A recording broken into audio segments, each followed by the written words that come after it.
भगवान को पूजना जरूरी है, भगवान से जुड़ना जरूरी है।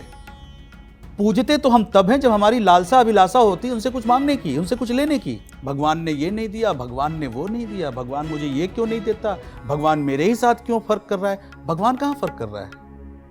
परमात्मा कोई एक चीज नहीं है, कोई एक वस्तु नहीं है, कोई एक ऊर्जा नहीं है, कोई एक केंद्र बिंदु नहीं है। परमात्मा संपूर्ण है।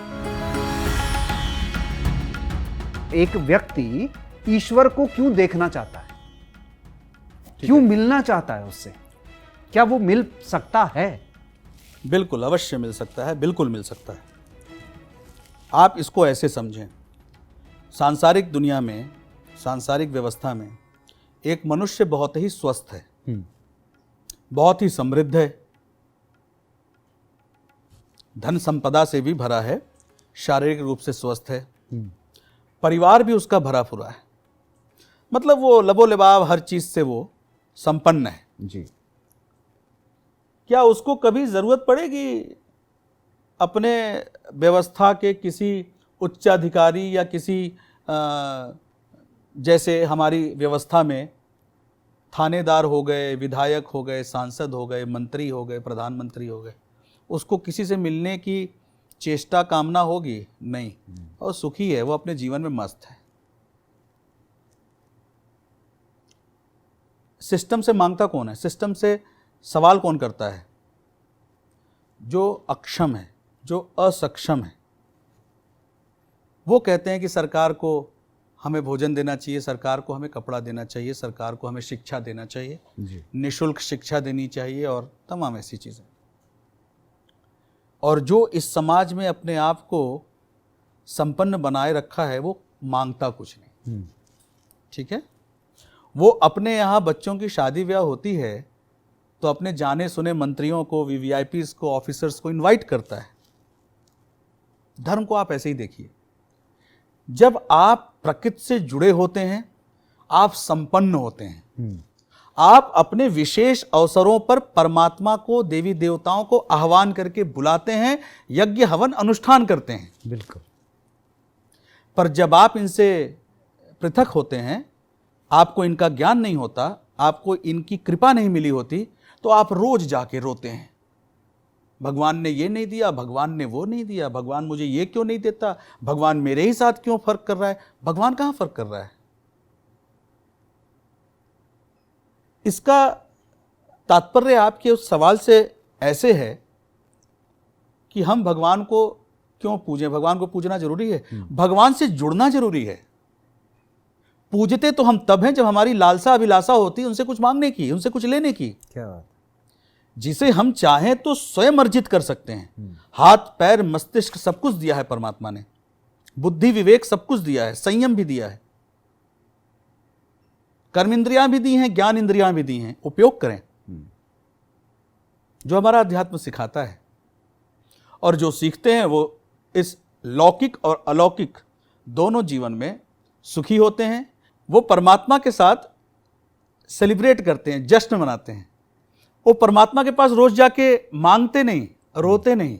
वो अपने यहाँ यज्ञ हवन अनुष्ठानों पे उनका आह्वान करते हैं, उनका श्रृंगार करते हैं, उनको जो कुछ हो सकता है भेंट करते हैं खुशी से, प्रकृति से लेके प्रकृति को देते हैं। नंबर 1। नंबर 2, आपने कहा कि निराकार अगर है तो उसको किस आकार में पूजें। अगर वो निराकार है तो बहुत बार ऐसा कहा गया है कि उसको खुद के अंदर ढूंढे।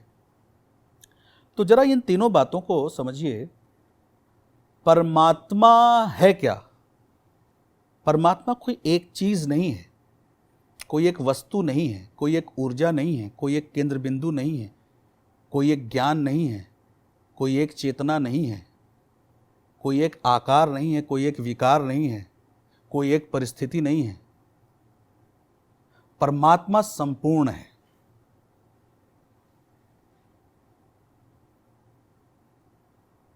परमात्मा संपूर्ण है। परमात्मा से अलग हुआ व्यक्ति अस्तित्व अपनी बनाने की कोशिश कर सकता है।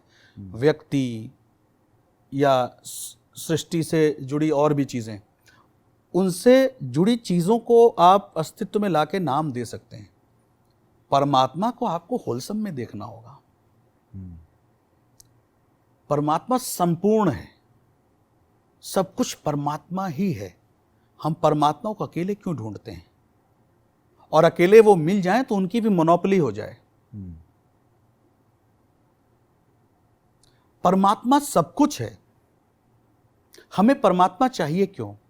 आज मैं अपने जीवन में असफल हूं, आज मैं अपने जीवन में व्यवसाय न करूं, कारोबार न करूं, मेरा आय का स्रोत न हो, मेरे खाने का ठिकाना न हो, मेरे पहनने का ठिकाना न हो, तो मैं पूछूं कि सरकार कहाँ है, कौन है सरकार? मुझे नरेंद्र मोदी जी क्यों नहीं मिलते, मैं उनसे क्यों नहीं मिल सकता? मिल तो आप सकते हैं, पर एक्चुअली आपकी आवश्यकता क्या है मिलने की? आपको जाके उनसे मांगना है। आप उनके पास जाके उनका दायित्व उन्हें गिनाएंगे। ठीक इसी प्रकार जैसे हम अपना कर्तव्य नहीं करते और परमात्मा से उनका दायित्व गिनवाते हैं।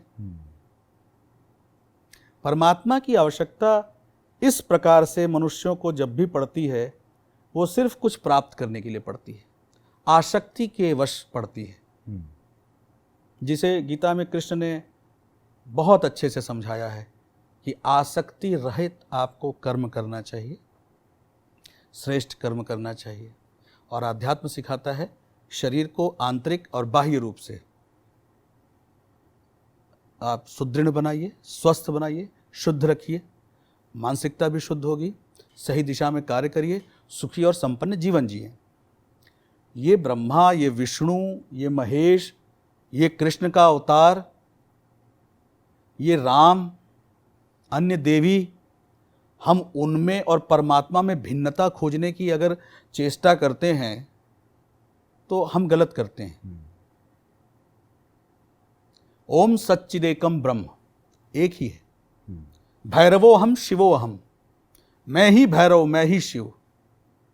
अपने अंदर की ऊर्जा आप जगाएंगे, आप अपने आप को इतना ऊर्जावान बनाएंगे, अपने ऑरा को इतना आकर्षक बनाएंगे, तो अगर चुंबकीय शक्ति काम कर सकती है, गुरुत्वाकर्षण काम कर सकता है, तो आकर्षण भी काम करता है।